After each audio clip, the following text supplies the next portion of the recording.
Selamat datang di channel Trading for Better Life. Hari ini ISG ditutup naik 0,53% ke angka 6.651. Selain video ini, kami juga akan mengupload satu video lagi pada jam 8 malam nanti yang akan membahas dua saham di satu sektor yang mulai terlihat ada tanda-tanda kebangkitan, plus update dari agro yang saat ini sudah berhasil naik tinggi dan break dari resistennya. Dan di video ini saya akan coba menganalisa beberapa saham yang telah teman-teman request pada postingan Instagram Trading for Better Life. Semoga analisa yang diberikan ini bisa bermanfaat dan membantu teman-teman dalam mengambil keputusan. Untuk teman-teman yang mau merequest saham untuk dianalisa, bisa like dan komentar pada postingan Instagram Trading for Better Life yang dipost setiap hari Selasa dan Jumat.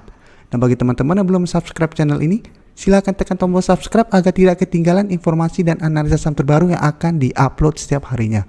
Saham pertama akan saya analisa hari ini adalah saham CTRA. CTRA hari ini naik lumayan tinggi, hampir 5% ke harga 1140. Bisa kita lihat di grafik, untuk tren jangka pendek 1 bulan terakhir ini memang CTRA bergerak sideways. Karena masih gagal naik melewati harga 1130 yang saat ini merupakan resistennya. Jadi setiap kali menyentuh resisten ini, CTRA gagal break, tapi turun menyentuh support di harga 1050, CTRA masih bisa bertahan dan rebound kembali. Dan kenaikan hari ini belum mengkonfirmasi bahwa resisten di harga 1130 telah terlewati. Tapi secara tren jangka menengah bisa kita lihat CTRA saat ini masih bergerak uptrend. Dan kenaikan tinggi hari ini karena keluar berita bahwa laba bersih CTRA meroket 300% lebih. Jadi sampai September 2021 laba bersihnya naik 300% lebih dibandingkan tahun lalu. Ini merupakan sentimen positif yang membuat hari ini CTRA masih bergerak naik. Dan secara tren pun memang CTRA saat ini masih bagus trennya. Karena masih berada di atas garis EMA 50 dan 150. Untuk garis EMA 150 tepat di harga 1000, sedangkan garis EMA 50 di sekitar harga 1040 atau dekat dengan support di harga 1050. Dan untuk garis MACD bisa kita lihat saat ini masih bergerak sideways. Dan dari data broker summary, kenaikan hampir 5% ini masih disertai akumulasi. Dan asing juga terlihat hari ini masuk kembali mengakumulasi saham CTRA. Setelah 4 hari sebelumnya terlihat melakukan distribusi. Jadi dari data yang kita dapat, karena kenaikan hari ini terbentuk candle yang lumayan solid, plus ada akumulasi, saya lihat CTRA masih ada potensi untuk naik menembus resisten harga 1130 dan melanjutkan kenaikan menuju harga 1200 atau mendekati resisten di harga 1200. Jadi minimal bisa mencapai harga 1170 sampai 1200. Dan apabila berhasil break, maka CTRA akan mulai bergerak uptrend kembali. Jadi untuk teman-teman yang sudah mempunyai saham di harga bawah atau minimal di harga 1000, hold saja selama masih bertahan di atas harga 1000 ini. Karena selama bertahan di atas harga 1000 ini, CTRA trennya masih aman. Jadi walaupun sempat turun menyentuh harga 1000, apabila teman-teman tujuannya investasi atau trading untuk tren yang lebih lama, masih ada potensi untuk rebound kembali. Sedangkan untuk teman-teman yang memang trading jangka pendek, bisa take profit dulu apabila terlihat CTRA mulai turun saat mendekati atau menuju harga 1200. Setelah itu bisa tunggu kembali di daerah support. Apabila resisten harga 1130 terlewati, maka ini akan berubah menjadi supportnya. Atau mau support yang lebih kuat di garis EMA 50. Selanjutnya saya akan menganalisa saham BSDE yang hari ini juga naik 3% lebih ke harga 1200. Dan secara tren, BSDE juga saat ini masih bergerak uptrend. Jadi beda dengan CTRA yang baru berusaha untuk break dari resistennya, BSDE saat ini sudah naik melewati resisten di harga 1150. Dan kenaikan hari ini membuat BSDE berada tepat di resisten berikutnya di harga 1200. Bisa kita lihat harga 1200 merupakan resisten lumayan kuat untuk saham ini. Apabila BSDE berhasil break dari resisten 1200, maka ini akan berubah menjadi support yang lebih kuat. Dengan target berikutnya di harga 1300. Jadi BSDE sama seperti CTRA secara tren jangka menengah juga masih bergerak uptrend. Dan untuk garis EMA 50 saat ini di sekitar harga 1085, sedangkan garis EMA 150 di harga 1055. Dan untuk garis MACD saat ini juga sudah mulai mengarah ke atas. Untuk BSDE bisa kita lihat kenaikan 3% ini ada akumulasi dengan jumlah yang sangat besar. Sedangkan asing hanya melakukan sedikit akumulasi. Setelah 4 hari terakhir pun bisa kita lihat asing keluar dari saham ini. Tapi untuk broker summary, akumulasi bandar hari ini lumayan besar.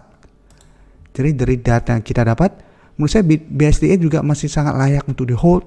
Untuk teman-teman sudah mempunyai saham ini di sekitar harga 1100 atau di sekitar garis EMA 50, hold saja selama garis EMA 50 tidak terlewati. Sedangkan untuk teman-teman yang saat ini baru mau entry, memang saat ini kenaikan BSDE sudah lumayan tinggi, dari sekitar harga 1100 saat ini sudah di 1200. Apabila teman-teman pingin entry saat ini, tunggu BSDE terkonfirmasi break dari harga 1200 baru teman-teman entry untuk lebih amannya. Jadi sebaiknya buy on breakout.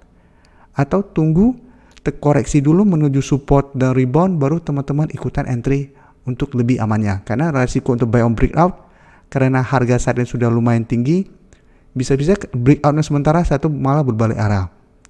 Tapi apabila teman-teman buy on breakout, jadikan harga 1200 untuk patokan kapan harus hold. Selama bertahan di atas harga 1200, teman-teman bisa hold dengan target di sekitar harga 1250 sampai 1300 untuk trading jangka pendeknya atau take profit jangka pendeknya. Berikutnya saya akan menganalisa saham PMMP. Saham PMMP hari ini turun 1% lebih ke harga 486. Bisa kita lihat di grafik, sebelumnya saham PMMP trennya lumayan bagus. Setelah bertahan di atas garis EMA 150, berhasil break dari garis EMA 50 dan terus melanjutkan kenaikan. Tapi bisa kita lihat menyentuh resisten di harga 550. Saham ini gagal break dan saat ini sudah turun di bawah support psikologis di harga 500. Dan sekarang dekat dengan support di EMA 50 saat ini di sekitar harga 480. Sebelumnya harga 550 bisa kita lihat merupakan resisten yang kuat untuk saham ini. Jadi sebelumnya juga saya telah menganalisa saham ini, saya menyarankan untuk take profit apabila terlihat masih gagal break dari resisten di harga 550 ini. Dan untuk teman-teman yang ingin entry membeli saham ini, bisa kita lihat karena saat ini dekat dengan support di EMA 50, kita bisa pantau saham ini. Apabila berhasil bertahan dan rebound kembali, teman-teman bisa ikutan entry. Atau mau lebih amannya, tunggu PMMP berhasil naik di atas harga 500 atau harga psikologisnya, baru teman-teman entry. Setelah itu take profit apabila terlihat masih gagal naik melewati resisten kuatnya di 550. Dan untuk garis MACD saat ini mulai mengarah ke bawah dan telah berpotongan. Dan dari data broker summary, penurunan 1% ini disertai distribusi. Dan asing juga melakukan sedikit distribusi. Jadi karena ada distribusi dan hari ini bergerak turun, masih ada potensi untuk turun mengetes support ini. Jadi teman-teman bisa pantau di sekitar harga 480. Apabila berhasil bertahan, teman-teman bisa entry. Dan saat lihat ternyata garis EMA 50 gagal bertahan atau gagal menahan penurunan dari saham ini, sebaiknya teman-teman tunggu di garis EMA 150. Karena sebelumnya juga bisa kita lihat gagal bertahan di atas garis EMA 50. Saham PMMP turun mengetes garis EMA 150 dan rebound kembali. Jadi apabila gagal, sebaiknya tunggu di garis EMA 150 saat ini di sekitar harga 434. Saham terakhir yang saya analisa adalah saham Friend. Saham Friend hari ini turun lumayan dalam 4% lebih ke harga 102. Bisa kita lihat di grafik, penurunan hari ini membuat Friend sudah berada di bawah garis EMA 50 dan 150. Dan saat ini dekat dengan support psikologisnya di harga 100. Dan secara tren juga, Friend saat ini mulai bergerak downtrend kembali. Jadi sebelumnya sempat rebound dari harga 90, sempat naik di atas garis EMA 50 dan 150, tapi saat menyentuh harga 115 beberapa kali Friend gagal break dan saat ini berbalik arah. Dan untuk tren jangka menengah sebenarnya saat ini masih bergerak downtrend. Dan untuk garis MACD pun bisa kita lihat saat ini masih mengarah ke bawah. Dan dari data broker summary, penurunan 4% lebih ini disertai distribusi dengan jumlah yang lumayan besar. Sedangkan asing hari ini masuk melakukan akumulasi. Jadi dari data yang kita dapat, saya lihat Friend masih ada potensi untuk turun mengetes harga 100 ini. Apabila teman-teman ingin spekulatif buy, bisa entry apabila Friend masih bertahan di atas harga 100. Tapi sebaiknya jauhin saham ini apabila harga 100 lewati. Karena apabila harga 100 lewati, Friend akan lanjut downtrend dan berpotensi untuk turun menuju support sebelumnya yang bisa menahan penurunan dari saham ini di harga 90. Dan secara tren sudah mulai bergerak downtrend kembali. Jadi sudah harus hati-hati. Terima kasih telah menonton video ini. Like dan share video ini bila bermanfaat bagi teman-teman. Dan support channel ini dengan cara tekan tombol subscribe agar channel ini bisa makin berkembang dan bisa membantu lebih banyak orang lagi. Terima kasih.